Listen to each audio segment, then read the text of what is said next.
Yes, be ready. 100 WPM. Start. The average farmer does not have money to waste. Stop.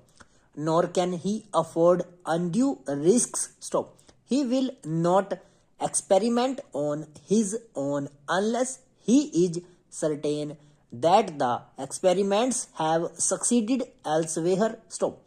It is because our demonstration programs have been convincing that the cultivators have come forward in such large numbers today to use new varieties of seed and fertilizers. Stop. It is not the big farmers alone who has ventured forth. Stop.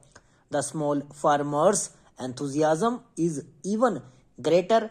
Stop. To him even a little improvement goes a long way. Stop.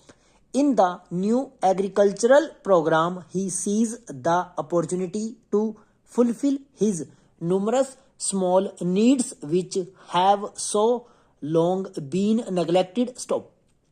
It is obvious that farmers will pay heed to the call for national self sufficiency only to the extent that the programs makes a difference to their livestock. How can we expect them to grow more for the nation if their additional efforts do not bring adequate reward to their own families? Question mark. We talk of inputs. Stop.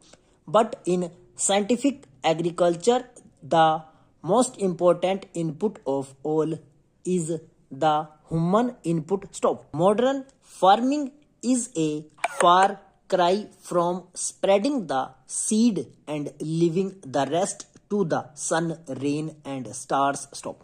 The farmer has now to fight constantly with nature, repairing its shortcomings, exploiting its advantages, and forcing the pace.